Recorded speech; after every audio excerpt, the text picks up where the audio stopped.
What's up, everybody? This is your boy, Metahuman Macaluco, and today with me I have none other than the legendary Summit.wav. What's going on, dude? What's going on, brother? How are we doing today? You know, I'm blessed. Every moment is an opportunity, whether it's both good or bad, you know? Yes. And the bad moments is inevitably what, teach you to be better.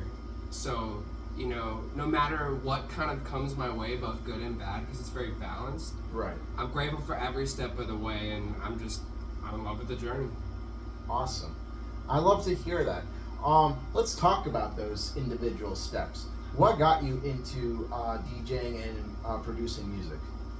Honestly, the early YouTube days were classic with a lot of traditional dubstep bangers, and back then being so simple, I found a lot of things of course I liked, but then it also just gave me this curiosity into truly the limits of EDM music. Right. Because with these synthesizers and how they're progressing and all of the different software and different approaches, you can truly, step into this creative state where in a way anything is possible. Gotcha. So when you started, did you start off appreciating Skrillex and his song Summit featuring Ellie Goulding? Is that how you got the name to begin with? Yeah, no, so honestly that whole album was it was so golden, but going through a lot of my life, I had a lot of hardship in my early years. So music kind of is what gave me this outlet of hope for the future. Right. And I know that a lot of people are struggling, so the fact that I've even had some of these real people that like yourself and some others that have really loved my music to the point where they play it, becoming the soundtrack to someone's life through both good and bad moments is, it's healing in a way. It sets you free from, a lot of the pains of this world. And just, when you're in these festivals and environments, dancing, having a good time, you get people back to their souls. So your goal is to create music that uplifts people and heal them? In a way, yeah. Okay. And And even just providing a friend when you have nothing. Okay. And what led you to want to do this? What was the turning point in your life? It's funny because I always knew, ever since a young age, ever since I first got into EDM music, I knew what I wanted to become. And it was something that was just much more than EDM music, because being a musician, you are an influencer on the developing world, whether you like it or not. People watch your habits, people watch your tendencies, and the world tends to adapt to the things that they love. So, it's a very, even though it was musical, it was very spiritual and developing, because I had to go through certain hardships to teach me certain lessons that would inevitably apply to the future of what was to come. But I've always wanted this, and ever since, yeah. That's very noble. How do you handle critics, if you have any critics, who have possibly gone up behind you while you were DJing and they were, for whatever reason, not happy with how you were DJing? Have you ever had that happen with you? I have, and funny enough, I don't do it for them. In a way, I do it for myself, but within turn of focusing on your craft of trying to be an artist, especially on stage, at least for, sometimes it comes down to really being someone that is authentically you. Right. And a lot of my sets recently have been mainly just all the music I've worked on. And just because I like something doesn't mean that everyone else in the room is going to be on the same page. Right. We're all a bit different. And, with getting that kind of criticism, it happens, but at the end of the day, I'm still happy to play the music that I've worked so hard on making. Oh, absolutely. Would you say that you do yourself a disservice by putting yourself into one genre, or have you actually gone out your way to experiment on different genres? So funny enough, I really did start with a more variety of genres, or I tried to when I was first really grinding on EDM music. Of course, I took it in steps. So for me, to teach myself melodic lessons within the DAW, I really got into like making like lo-fi music, more like color-based music, and that really helped with my understanding of like chords and different stuff. And you know, they all kind of played a role because I definitely see myself as a multi-genre, and I want to be multifaceted in my art with both visual aspects as well as live instruments, and just trying to maximize my creativity. I got you. But as far as going out your way to actually DJ at events, have you had to put yourself in that bubble just to appease the general audience that's there present? You know, because there's some crowds that really want rhythm, there's some crowds that really want bass, there's some crowds that, you know, they're really like nitpicky, unfortunately. Oh yeah. No, that's definitely is something that I have noticed, and which is another like reason why I feel like this continual push to not, you know, kind of get into the last question, you know, to not limit myself to a genre, but at the same time it's kind of hard to get like unlocked from something that you've like kind of gotten into like a habit of doing. So I've asked one of my former interviewees, that implies I don't speak to him anymore. One of my last interviewees, Trippy Juice, I asked him, how do you balance yourself between making music that you enjoy and that is authentically you, and making music that's for the general audience? How do you balance that? Study. You know, like studying things that you like that like have that kind of audience. There's a quote that Getter said on Vine or whatever so a while ago where he's like, you know, when I'm making music, it gets to a point of like, you know, if I like it, then there's bound to be other people that like it. And at least how I do my sets, I do not try to stick to just like one genre for the whole set. I like try to like spice it up, you know, bring in some other vibes. And, you know, in the process, you could definitely get some pushback from some people. Right. But for the people that, like, understand it as, like, an art and the different sounds, even if you don't like something, you could still, like, somewhat, like, respect the craft in a way. Absolutely. Do you have any plans of doing any type of festivals anytime soon? So I'm hoping, you know, I know that with due time and continual pushing, you know, you're bound to see results. It's all about putting that at least 1% every single day, right? And then after a certain amount of time, you know, you have 100%, and the hard work, it does pay off. It does, and I've seen you, you know, go crazy at Pub Dubz.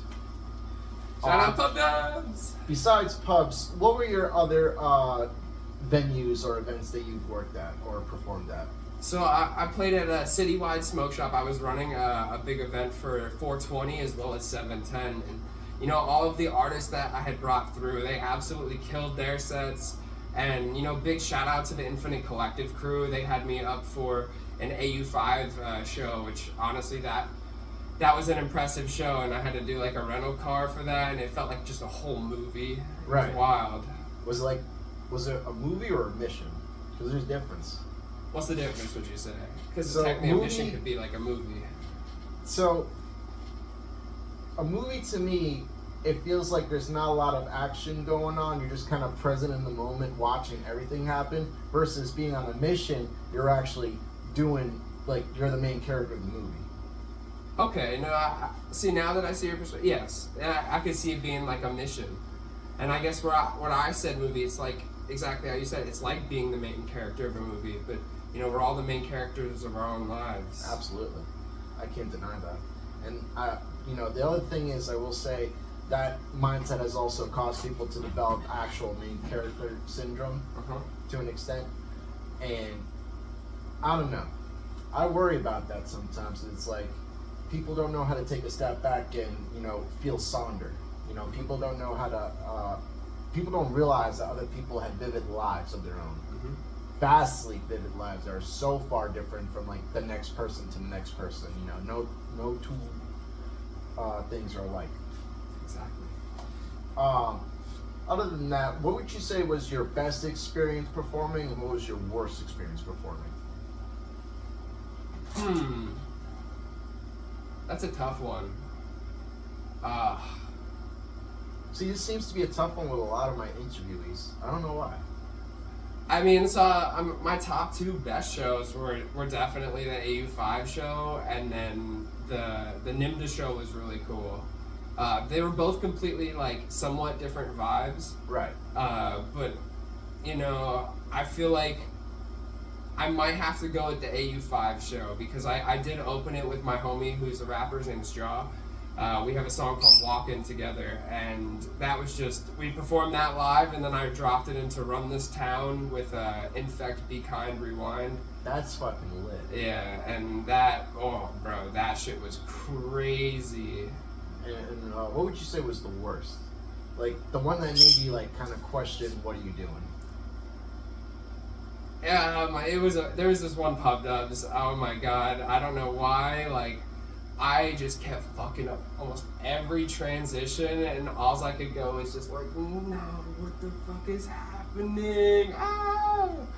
But it's funny, because in a way, like, I was starting to kind of like doubting on if I should have played my own music at the start, and I started playing some other people's tunes, and you know, I kept fucking up, and you know, Pub Dubz has been a really cool opportunity for me to like hear my music on not only like a club style system, but you know, be able to share it with people that love this kind of music. Right. Now, as far as DJing goes, do you mixing your own sets, or not your own sets, your own personal music with other already created sets? Or is it, when you do a set, is it exclusively all your own music? Depends on how I'm feeling. You know, there's some nights that like I feel like if I found a song that I really like, and like then I start going through my record box and I'm like, I'll sprinkle that one in there. But I tend to just like load a flash drive like full of music, you know, both mine and other people's. Sometimes I'll have 2, one with other people's, one with just mine. Right. So that just kind of gives me the option like on, you know, what feels right in the moment. Now, as a challenge to yourself, have you ever had to use someone else's USB flash drive and do their own set? Not so much, but I have like sometimes like I have like pressed songs on the other person's flash drive. Like I, of course, you know, I asked in the moment, and they were cool with it. You know. I got you. Awesome. So aside from that, what got you into DJing specifically? What instruments did you pick up along the way? Did you have someone come into your life and just show you how to do it? Was it kind of a moment where you're like, if this guy can do it, I can do it type of thing? Because, you know, everyone's story is different. Mm-hmm. You know, where did your origin begin? That's a tough question. I like I said, probably in like the 2010 like era dubstep days on like YouTube, it was just this like classic time. Right. And but were you in high school, college at the time? I was in elementary school. Really? Well, actually, no. So then that would be, 2010. Yeah, elementary school. That's insane. Oh, wait, no, that's middle school. I think even previous to that.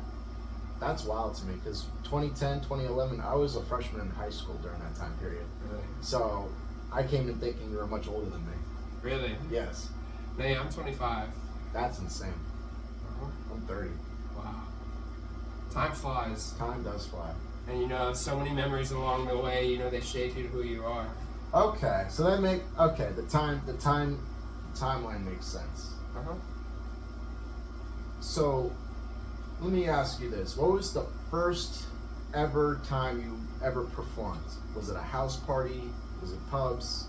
Was it some random hole in the wall that you just got asked to do? So if we're talking about like live events with me, like they're playing, it would be Pub Dubz a couple of years ago. It was a very special experience, and it was something that I had planned a lot for, and it was cool having like, you know, my family there to support, as well as, you know, just a bunch of friends pulled up. It's actually very common for that to happen. There's a lot of DJs whose parents straight up pull up to Pub Dubz and watch them. Yeah. So it's always, it fills my heart with happiness to see that type of shit go down. I agree. You know, I don't know if you know a DJ named Team Rocket. Sounds familiar. He's done like 1 or 2 Pub Dubz, but he was actually a friend of me and ours, and I had saw him for the first time since middle school at pubs, and I've seen all his parents and some of his siblings, and I was just like, what the fuck? Why is his family here at like 1 in the morning? I'm like, oh, it's for him. That was insane to me. But the fact that they stayed that late to watch him, it goes to show that there are truly, genuinely supportive people out there. Oh no, there always is. And see, that's like At 1 in the morning too. Yeah. Most people would have said, "Fuck this, I'm out. No, exactly. I'm tired." You know. I'm sorry to cut you off. No, you're okay. I'm just adding in. Yeah. So, would you say that Pub Dubz was the ultimate stepping stone for you to get your steps in? Oh yeah, definitely. You know, because then like it just pushed me to work on music even harder because I wanted to be able to play off a bunch of my own tunes on remixes, as well as it was just a beautiful experience of connecting with all of these different DJs and producers that are passionate about music. And you know, it was very divine. You know, a lot of the connections that I made with these people are so far beyond life. Right. And it made me realize that like we truly are, you know, connected, but you know, a lot of the time to really make a difference, it's never just one person. It's always a bunch of people pushing and shoving to make and be their best. So finding a bunch of people that are passionate about the craft, it was a blessing. You know, did you see the new Fantastic Four movie? I haven't. Alright. I'm not going to give too many spoilers, but there is one quote that reminds me of that. There's a radio announcer, and he says, "The acts of a small group of thoughtful citizens can change the world." It's the truth. It's genuinely the truth. So, and that's so awesome to see that, you know, you were able to utilize this local community to help you, and you in turn help them. It's always a blessing to see this cycle of just people helping each other. Artists helping artists. Exactly. Man. Now, have you ever thought about creating beats like for artists? I know you did a collab set with what was the rapper's name? Jaws? Ja. Ja. Okay, my apologies. No, you're okay. Was that something you also thought about doing? Is also making beats for your local rappers? So that's so I do make a lot of beats as well. Like I mainly like what I post is mainly like dubstep on the rhythm side, but you know, I also like I have songs where I have rapped on them, and you know, even I do have another track I've been working on with my own vocals and one of my buddies, and it turned out pretty fire. That was so sick, bro. Thank you. And a lot of the local scene, I have connected with a lot of the local rappers through another event that we did at Kelly Brothers, hosted by Room. Shout out Room. Great soul. Love Room, dude. I actually interviewed her manager, Lord Matic. Really? That whole group is fire. No, good vibe people, bro. Like they are genuinely on the wave. But yeah, no, like a lot of really cool artists down here, and you know, in different parts of the states. Right. You know, that I've connected with. You know, even through Discord. Discord has honestly been a really big role for my music. You know, putting myself in the right communities with the right people, you know, that are passionate about this as well. You know, you gain inspiration from them, you know, you gain insight, you know, even on other things like DJing and like marketing, because, you know, in these communities, there's all peoples at different levels. So, you know, everyone's just constantly learning from each other, and it's a blessing. Right. Have you ever done any soundstage work yourself? Like, what do you mean? Like setting up lights, setting up the speakers, that type of stuff. Like, think of what Intern does. Mm-hmm. Intern does a lot of the light shows. Yeah. So, or not the light shows, but actually The lights. setting up the lights. Yeah. Is I've that helped them. Honestly, at Pub Dubz. I pretty much, like, I'll stay sometimes till like 5:30. You know, of course, we're all chatting and stuff. right? But, you know, I'll help them, like, take down all the production, put away the CDJs, get down the lights. Setting it up, not so much. But, you know, Nocturnal, he also does, like, visual stuff, too. So, you know, he showed me a decent amount of things from that. And I've had some other people do visuals as well.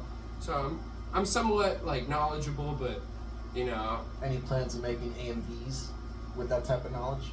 So you mean like anime music videos? Yeah, honestly, that's one of my goals.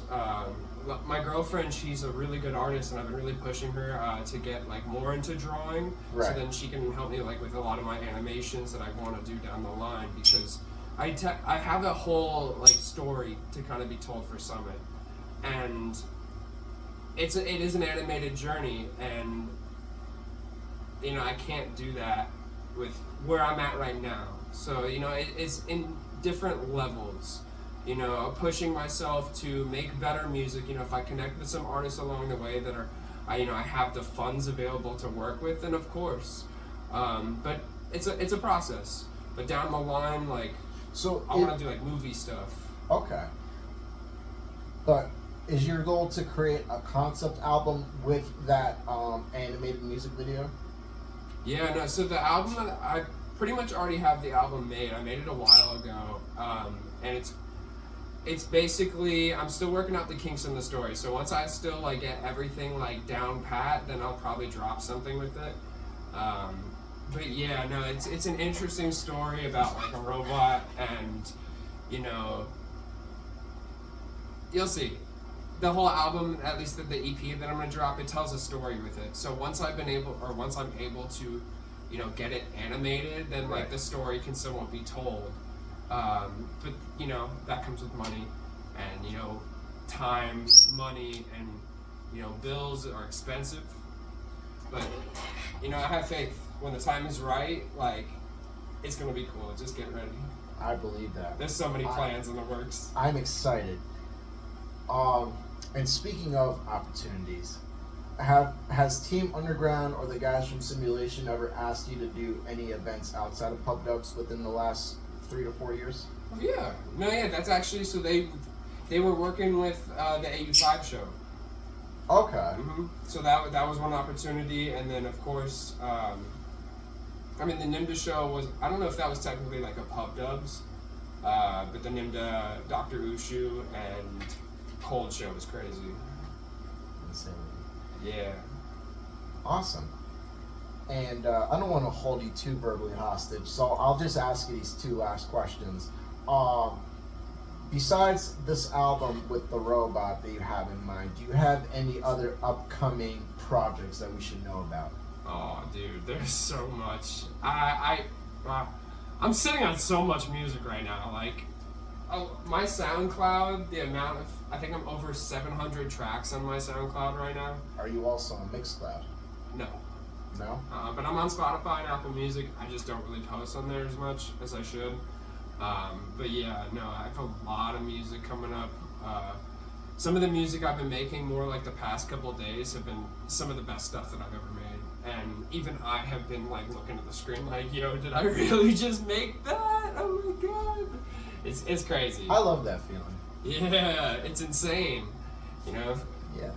And my last question is, do you have any advice or words for the general audience that want to do what you do?